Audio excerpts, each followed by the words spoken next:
Bonjour madame, nous sommes Zer Mesa Senderroul Heninazi. Tout au long de cette vidéo, on va appliquer le TP de la classe 1 qui a comme sujet création d'un blog avec Django Python. Donc, la première étape consiste à faire l'installation de Django et la création d'un nouveau projet.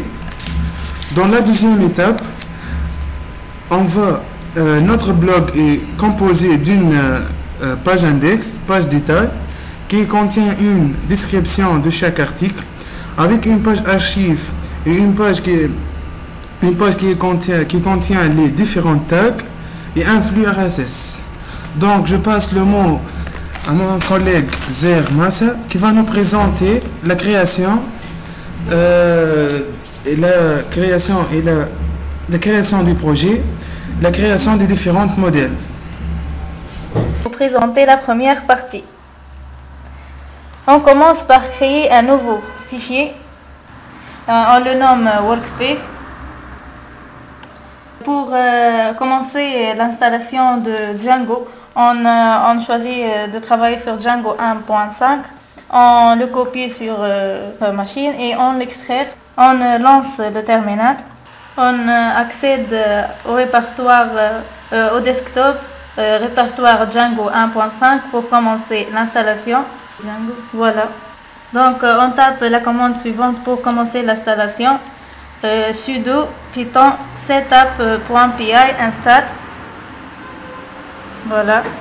On entre le mot de passe password. Et voilà, l'installation commence. Voilà, l'installation est terminée.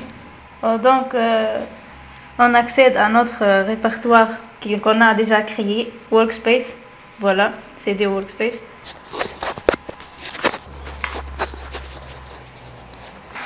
Donc pour tester qu'on a bien installé Python, on lance la commande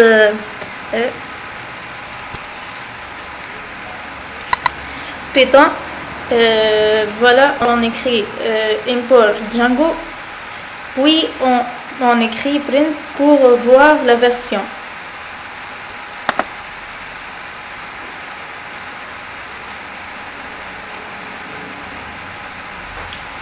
Voilà, print Django.get version pour voir la version. Voilà, notre version est 1.5, donc il est bien installé.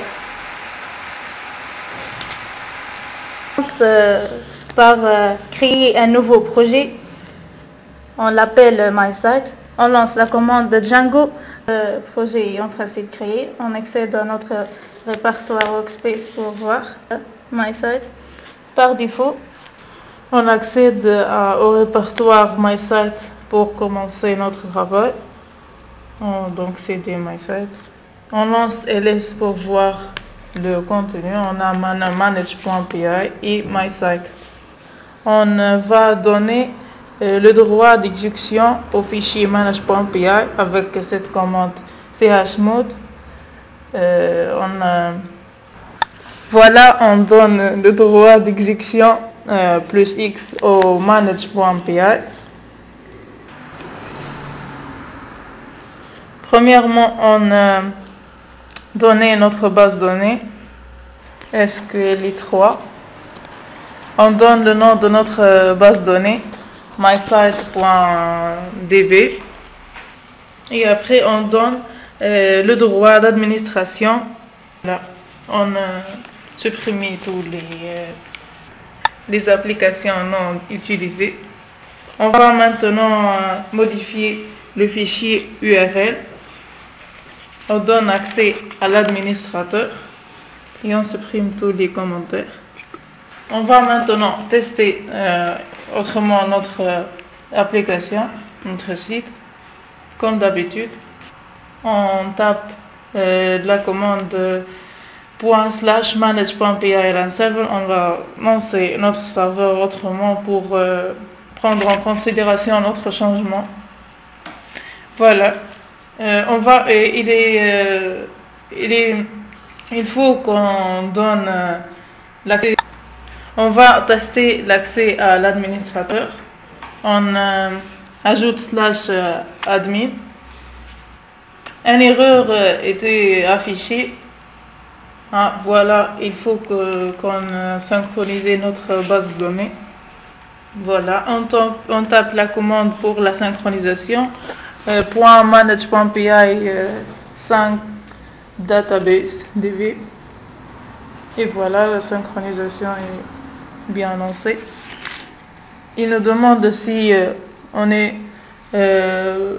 si maintenant on va créer, oui, en réponse à yes. On donne le username admin et le password, l'adresse et le mot de passe. On lance notre serveur autrement pour tester. On ajoute /admin pour accéder. Et voilà notre page d'authentification. On lance admin et le password. Voilà notre site qui est créé. On a le bouton site. On accède et voir notre site, notre liste plutôt. On a un exemple. En cliquant sur l'exemple, on appelle notre application blog. Donc on tape la commande manage.py star app blog. Voilà, notre application est créée. On voit maintenant l'arborescence de notre application. On tape la commande tree. Une erreur était produite car on n'a pas installé tree. Donc il nous indique qu'on n'a pas installé cette commande. On va l'installer maintenant. On tape sudo apt get install tree. Voilà, l'installation était bien réalisée. Donc on retape la commande tree. Voilà notre arborescence. On a notre application blog contient des 4 fichiers init.py, model.py, test.py et views.py. On va les modifier après. Notre modèle, on accède au fichier models.py. Donc on commence. Donc on tape classe post models.model. On a fait l'import déjà. Donc notre modèle post contient 3 champs, title, body et created. À la création la modification de fichier admin.py. Donc on indique dans ce fichier les droits de l'administrateur. Donc on a maintenant Django Tagit. Pour cela on lance la commande suivante. Pipe install Django tiré avec le 6 Tagit. Un erreur. The program pipe is currently not installed. Donc il nous indique qu'on n'a pas déjà installé pipe. Il faut l'installer. Donc on lance la commande sudo apt -bas avec 6 get install python -bas avec 6 pipe. Voilà, il nous demande le mot de passe. Voilà, il commence l'installation. Il nous demande si on veut continuer. Oui, bien sûr. Il prend un peu de temps. Voilà, on a bien installé le pipe. On retourne maintenant et réinstaller Django Tagit. On lance la même commande qu'on a déjà citée, sudo pipe install Django Tagit. Voilà, l'installation est commencée. Voilà. Dans le fichier models, on importe le Django Tagit from Django. Donc on tape la commande suivante, la ligne suivante. From Django.managers, import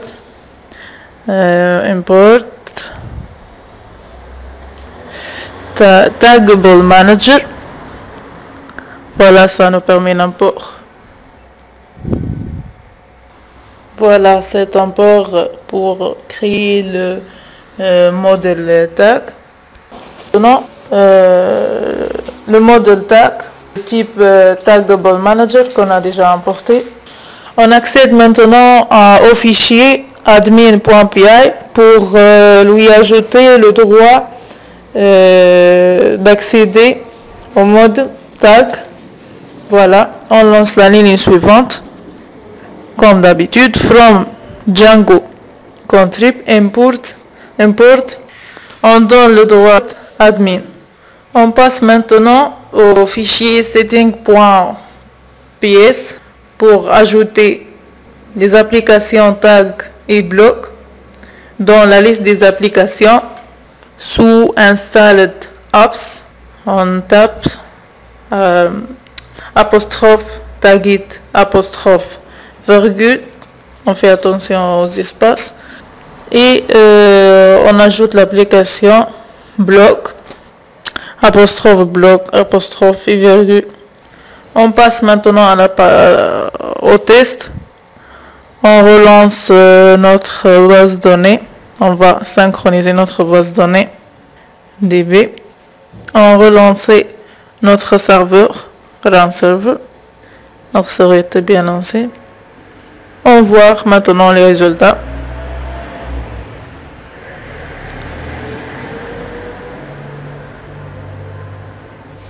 Voilà, comme d'habitude, on accède comme administrateur. On ajoute admin. Oups, on a une erreur dans admin.py, line 2. On accède au fichier pour voir l'erreur dans la deuxième ligne. Sous blog, admin. Ah oui, on a un espace. On enregistre. On relance maintenant. Et voilà. On a bien identifié l'erreur. Voilà notre application. On a notre blog, le site, notre taxe. On peut ajouter un blog, on peut ajouter un site, on peut ajouter des tags. Par exemple, on choisit d'ajouter un post. On peut choisir n'importe quel titre. Voilà, webcam. On remplit le corps. On écrit n'importe quoi. Bienvenue chez Isa. On choisit la date d'aujourd'hui. On choisit le temps. On donne une liste des tags pour accéder. Par exemple, Isa, Web, Challenge, n'importe quoi. Et pour enregistrer, on appuie sur le bouton Save. Voilà, notre site était bien ajouté. Webcam. Notre post. Voilà. On peut le modifier, on accède, on appuie sur lui, on peut le modifier. On peut ajouter les tags ou comment on dit les sites. Voilà, on va passer les paroles maintenant à ma collègue Senda pour terminer la création de notre projet.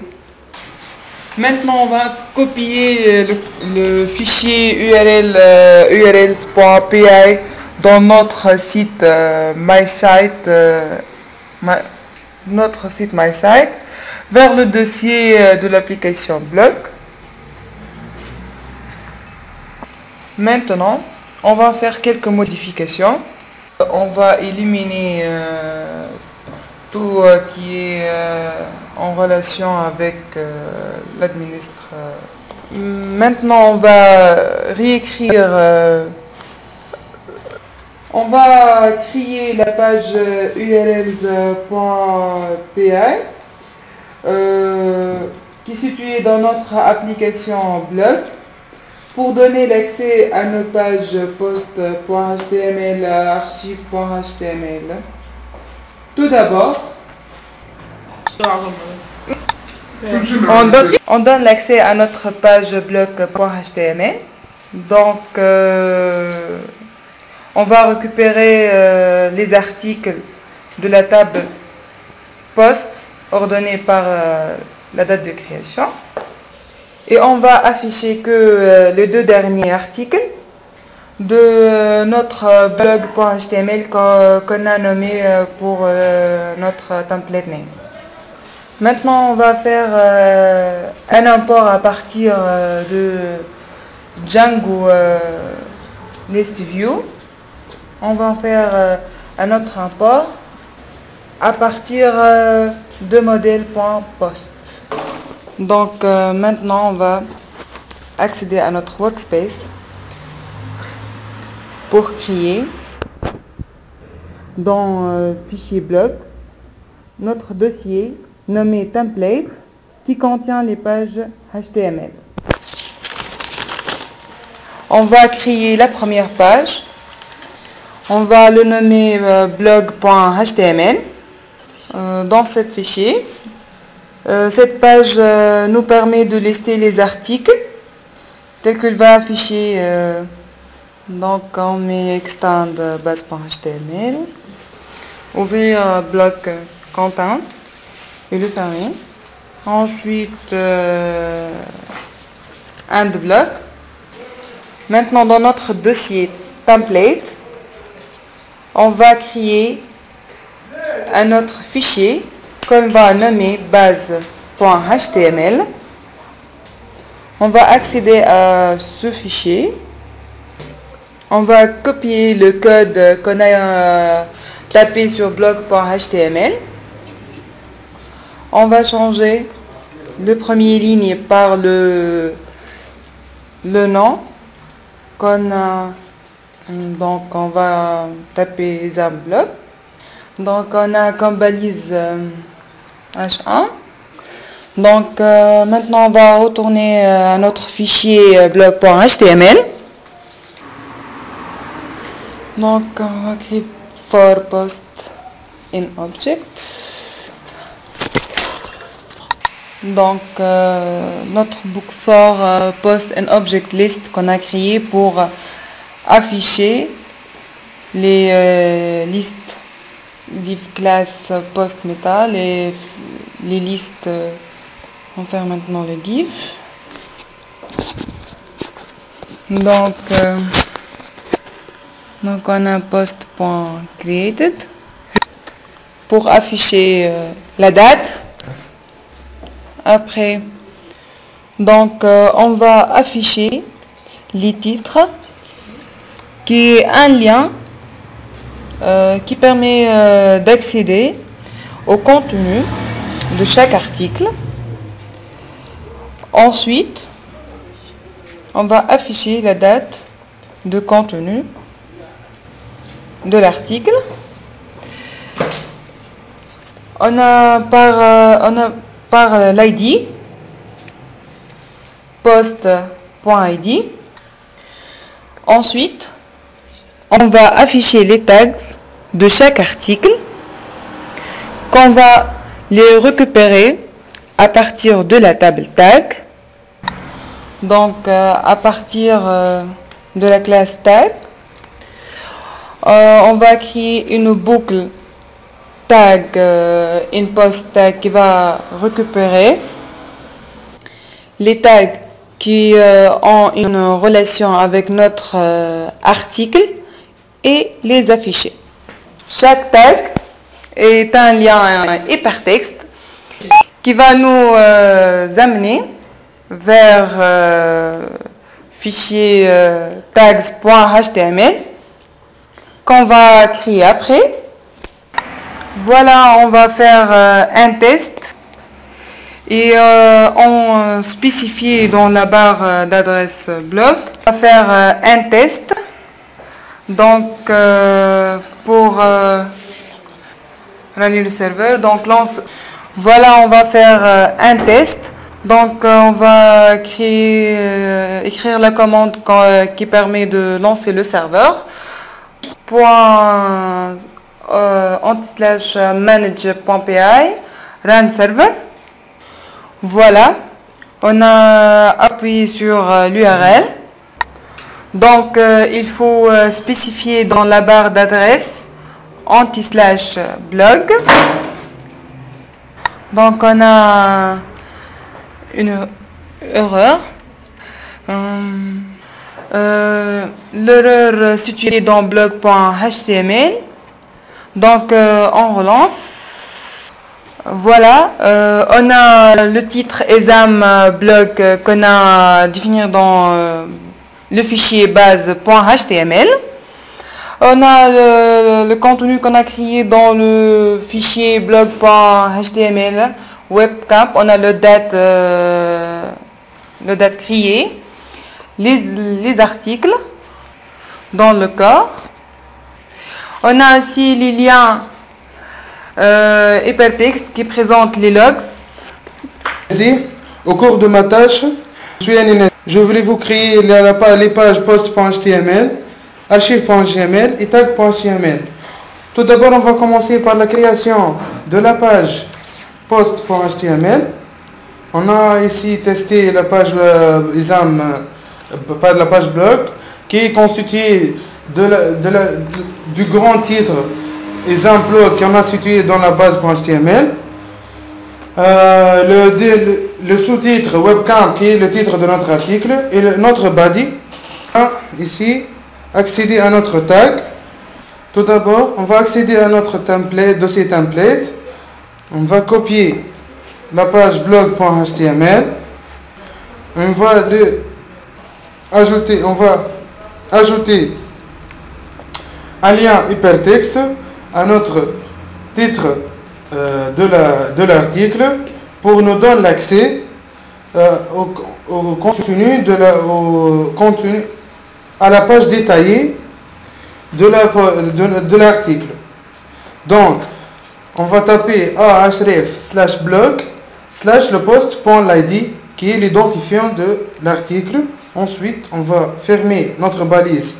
On va vérifier, on va faire un test, F5, et voilà, notre sous-titre est devenu un lien hypertexte et il va nous guider vers la page qu'on n'a pas encore créée. On va le créer maintenant, qui va l'appeler post.html. Donc, on va l'accéder à notre page urls.py. On va définir une nouvelle règle qui va nous donner l'accès à notre post.html. Donc, on va copier la même règle de la blog.html. On va faire quelques modifications. Tel que le template name, on va le renommer vers post.html et on va faire une sélection à partir de la primary key de l'article. Donc, on va changer la liste view par details view. Qu'on va ensuite faire l'import à partir de Django views.generic qui permet de donner les différents détails de notre page post.html. On va faire la modification de la requête telle qu'on va accéder vers post. Vers le modèle post.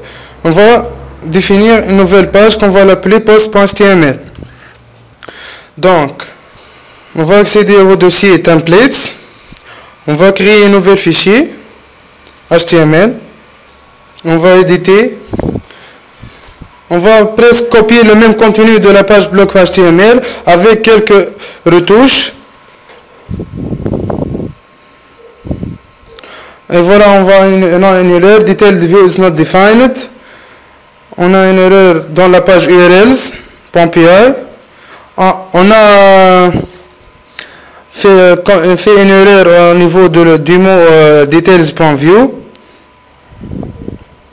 On va details TAI not IA. On va faire le lancement. L'erreur persiste et existe dans la ligne 8 urls.py.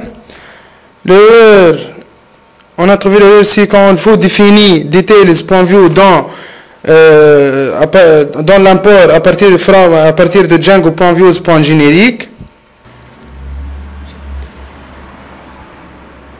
On va faire le lancement. On va lancer la commande /main.php/API.run-server pour faire le test. Ensuite, on va accéder à l'URL donnée 127 avec le port 80 000. L'erreur ensuite persiste. Il faut le définir dans l'import. Et voilà, on a défini dans l'import. On fait maintenant notre test. F5 et voilà, l'erreur n'existe pas. On va accéder à la page blog et voilà. Si on va cliquer sur le sous-titre de l'article, il va accéder à la page post.html et afficher le titre de l'article. Donc, ensuite, on va créer la page, on va continuer la page post.html. On va définir toute la contenu. On va quelques modifications. On va ainsi de suite parler des styles dans la fin du tutoriel. On va maintenant terminer là les pages. Donc, la page post.html contient le nom de l'article, la date où on l'a créé et le body de l'article et les tags. Donc, si on va accéder à partir de la sous-titre, on va trouver presque les mêmes contenus qu'on a déjà définis dans le blog.html. Ainsi de suite, on va faire quelques modifications dans le blog.html pour éliminer le contenu et les tags et afficher que les sous-titres des articles. On va créer une troisième règle, telle qu'on va changer dans la commande. Maintenant, on va créer la page archive.html, archives, qui contient les différents articles,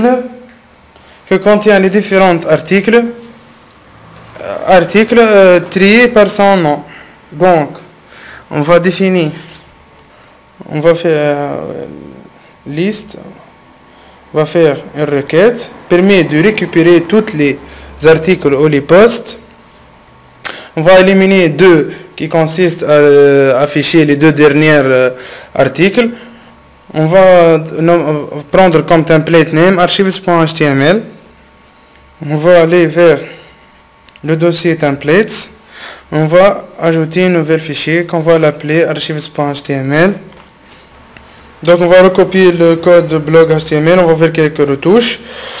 Tel qu'on va laisser que le sous-titre des posts ou des articles, avec le boucle for qui permet de sélectionner toutes les posts qui existent dans notre base de données, dans la table post. Et on va laisser le lien qui permet d'accéder à la page post.html pour afficher l'article d'une façon détaillée. Donc on va ajouter, on va faire la forme de la date de l'article, ainsi de suite, le nom de l'article. On va afficher la date par le jour, le mois et l'année, take date, year, month and day. On a défini un format de la date. On a fait sous forme d'un archive. On a créé une forme d'archive. Donc, ainsi, on va faire le test. On va accéder vers la page blog. Ainsi de suite, page archives. On a une erreur. C'était dans URLs, details view. Il faut changer details view par la liste view pour qu'il puisse faire une liste. Donc on va corriger detail view par list view. Ensuite on va relancer pour voir l'exécution. C'est l'erreur est corrigée. Donc et voilà l'erreur corrigée. On a affiché la date, ainsi de suite le nom de la poste. Si on va cliquer vers le nom de la poste, on va accéder à la page détaillée. Ensuite, on va créer maintenant les pages tags. Si on va cliquer vers la page tags, elle va nous afficher la tag. Donc, on va accéder vers urls.py. On va ajouter une nouvelle règle. Donc, on va copier. On va ajouter une nouvelle règle. Qui est aussi, on va donc définir tags. Slash. Avec les primary keys. On va sélectionner les tags avec son nom. On va sélectionner les tags à partir de dans la page tags avec son nom. Donc, on va faire quelques changements dans cette règle. On va définir tag page.html qui contient des tags.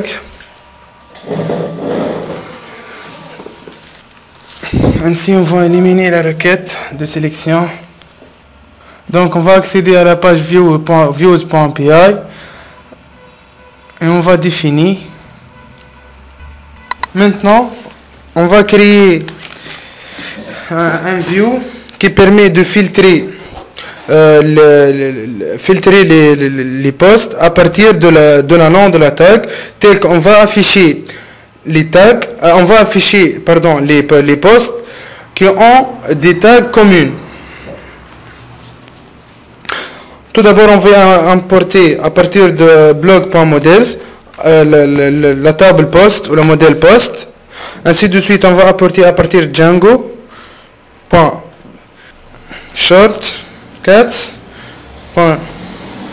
On va importer render qui permet cette option permet d'afficher une réponse render to response. Ainsi, on va créer une fonction qu'on va appeler tag page qui prend en paramètre les frequent request tag, une requête et la tag concernée. Donc, on va créer une variable qu'on va appeler post qui permet de la sélection des posts à partir de le nom de la tag par un filtre posts.object.filter tag name égale à tag. Donc, ensuite, on va faire le return. Le return va être affiché dans la page tag.html qui va afficher le post ou l'article, ainsi de suite la tag concernée.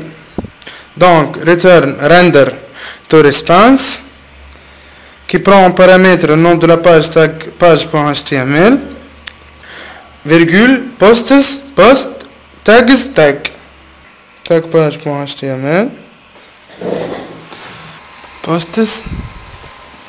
post et les tags communes, tags. Donc, ensuite, on va accéder vers le dossier templates. On va créer un nouvel fichier HTML qu'on va l'appeler tagpage.html. Donc, on va éditer ce fichier. On va faire une copie à partir de la page, presque le même contenu de la page archives.html avec quelques modifications. On va modifier. On va ajouter un titre qu'on va le nommer les posts ou les articles tagués. On va faire dans une balise H2 de taille H2 les articles tagués de le nom de la tag qui est le nom de la tag concernée. Ainsi, dans le boucle for, on va sélectionner les postes dans posts. Donc on va faire le test. On va régénérer notre page par F5. Par exemple, si on va cliquer sur exemple, voilà, on a une erreur au niveau de views.php. Pardon. On a commis une erreur. Import, on veut changer from. Donc si on va réaccéder, la même erreur return. Au niveau return, on va relancer le serveur. L'erreur persiste. Et voilà, l'erreur est corrigée. Blog. On va accéder blog. Ainsi, archives. Si on va cliquer sur webcamp, on va choisir par exemple ISAM. L'erreur encore persiste. Ceci return dans view.py dans la ligne 6. On va accéder pour voir. Et voilà, l'erreur située sur render et écrit d'une manière render. Voilà, on a le corrigé. On va maintenant relancer notre serveur. F5. Non, l'erreur. On va relancer le serveur pour qu'il tag.page est affiché.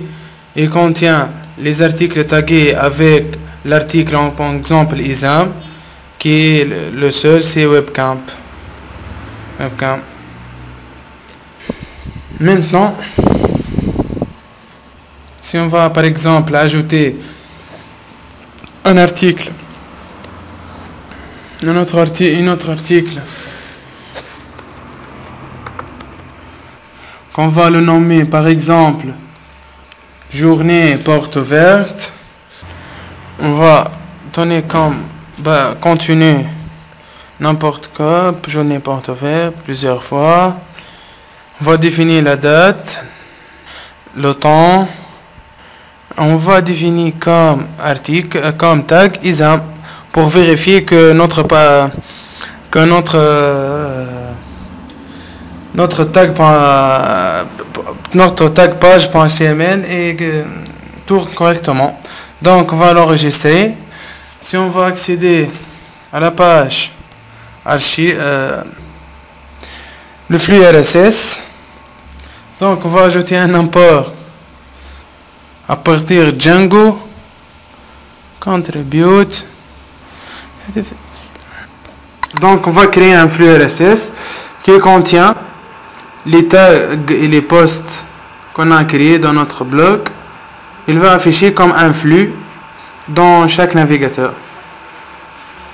On a défini donc le flux dans le flux blog flux qui est un titre qu'on a appelé MySite, description des articles de l'ISAM, et on donné comme lien blog/feed qu'on a défini.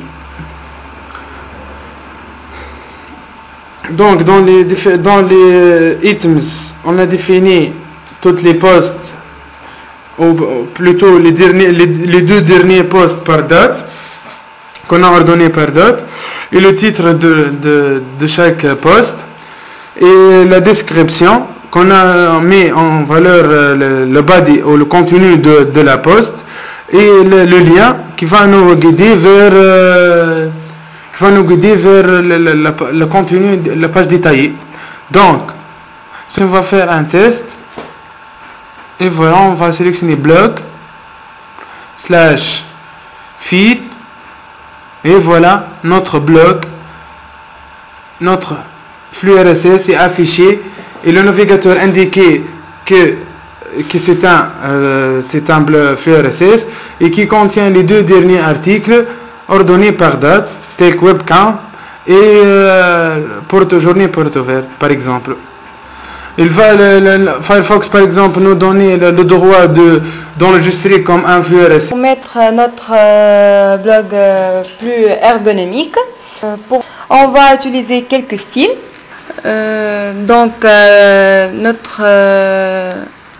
page blog.html, dans notre dans notre page blog.html. Donc dans le body, on a le style de background color. On a choisi le bleu. Pour le titre, on a choisi comme couleur le rouge. On tape color 2 points et le code qui est présenté le couleur rouge. Pour partie body, on a choisi comme border point style solide qui représente le cadre. Et on a choisi comme le background blanc. Dans la page base.html, on a modifié le style de nom, on a modifié le couleur. Maintenant, on passe dans la page post.html. On a modifié le style de body, border et background. On passe pour tester maintenant. Voilà notre interface.